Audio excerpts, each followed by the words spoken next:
25वीं आयत में लिखा है परंतु, किंतु, तो भी, पर वो आई और यीशु को प्रणाम करके कहने लगी, हे प्रभु मेरी सहायता कर। कमाल है, कमाल है। लिखा है किंतु तो भी वो आई।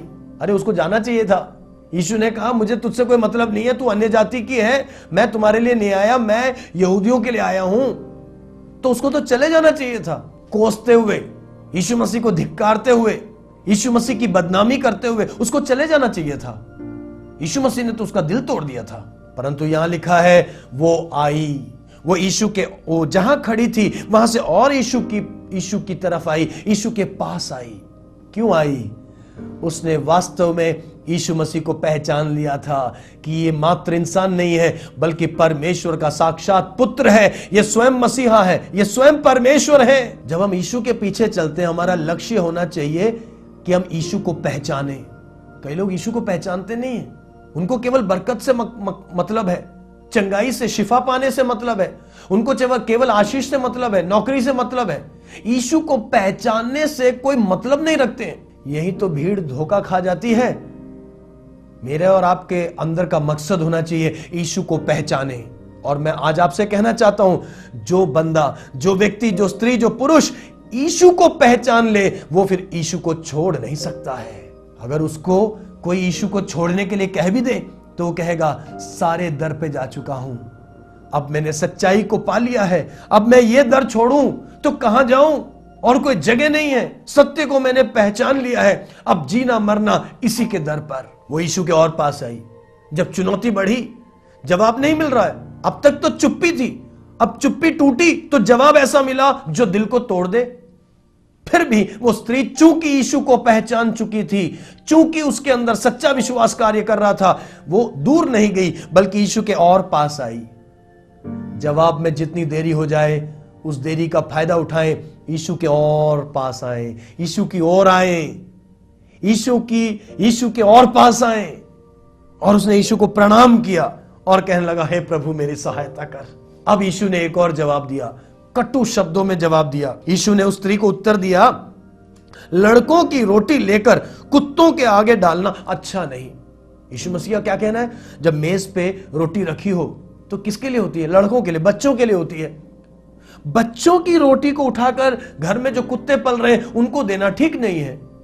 यीशु मसीह के कहने का मतलब है, मैं जो रोटी लेकर के आया हूं, आशीष लेकर आया हूं, संदेश लेकर आया हूं, ये मैं बच्चों को देना चाहता हूं, यहूदियों को देना चाहता हूं, इसको मैं और किसी को नहीं देना चाहता। ये तो ऐसा लगता है जैसे हद हो गई, हद हो गई। पर उस स्त्री ने क्या जवाब दिया? उसके विश्वास को जब चुनौती दी गई तो उस स्त्री ने क्या कहा? 27वीं आयत में लिखा है, उसने कहा, सत्य है प्रभु, तुमने जो कहा बिल्कुल सत्य है, बच्चों की रोटी बच्चों को ही मिलनी चाहिए।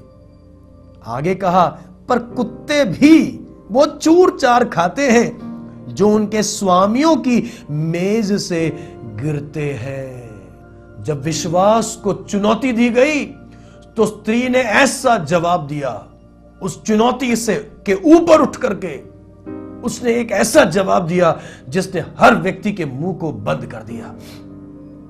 वो जानती थी परमेश्वर कभी अन्यायी नहीं हो सकता। वो जानती थी चाहे यहूदी हो चाहे अन्य जाति हो, हर इंसान परमेश्वर की सृष्टि है।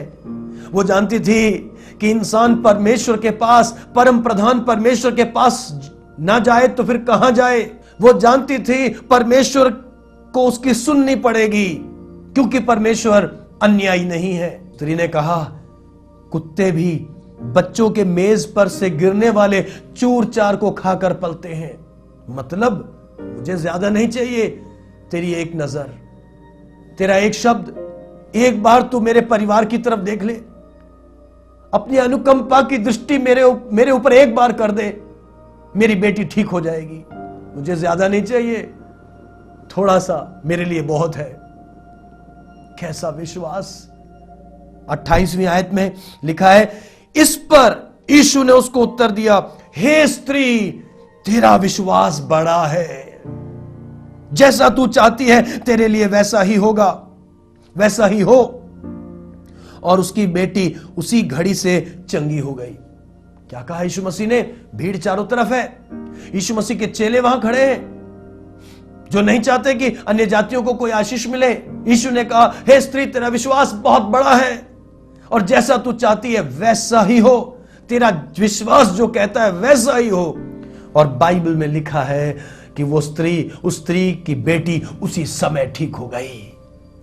प्यारे मित्रों, ऐसा लगता है यीशु मसीह स्त्री को नहीं, वहां खड़ी भीड़ को कुछ सिखाना चाह रहे थे, अपने चेलों को कुछ सिखाना चाह रहे थे। सच्चा विश्वास क्या होता है, हार ना मानने वाला विश्वास क्या होता है, धीरज धरने वाला विश्वास क्या होता है, जय पाने वाला विश्वास क्या होता है, यीशु मसीह अपने चेलों को और वहां पर खड़ी भीड़ को समझाना चाहते थे। और इस पाठ को सिखाने के लिए स्त्री को मात्र एक मिसाल के रूप में यीशु ने इस्तेमाल किया। इतना ही नहीं, वहां खड़े लोगों को यीशु मसीह यह भी बताना चाहते थे कि वो केवल यहूदियों के लिए नहीं आए, बल्कि दुनिया की सभी जातियों के लिए आए हैं। उन चेलों को, उन यहूदी चेलों को जो सोचते थे यीशु केवल इजराइलियों के लिए और यहूदियों के लिए आए हैं, यीशु मसीह उनको समझाना चाहते थे कि नहीं, मैं दुनिया की सारी जातियों के लिए आया हूं।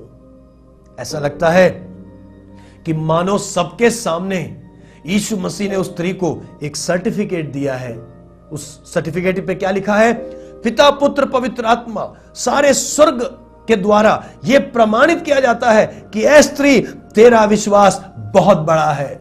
बहुत बड़े विश्वास की उपाधि, जैसे आपको BA, MA, PhD का सर्टिफिकेट मिलता है, सारी दुनिया के सामने यीशु मसीह ने उसको एक सर्टिफिकेट से सम्मानित किया।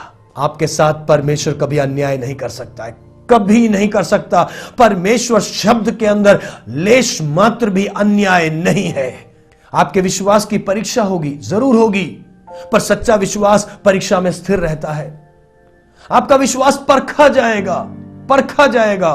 परखे जाने पर तोड़ ना दें विश्वास को, वापस ना जाएं, यीशु मसीह पर से नजरों को ना हटाएं, डटे रहें, आगे बढ़ते रहें, चुनौतियों के ऊपर जय पाते रहें। आपके विश्वास को सारा स्वर्ग सम्मानित करेगा। यीशु पर जो आपने विश्वास दिखाया है वो निश्चय ही सम्मानित होगा।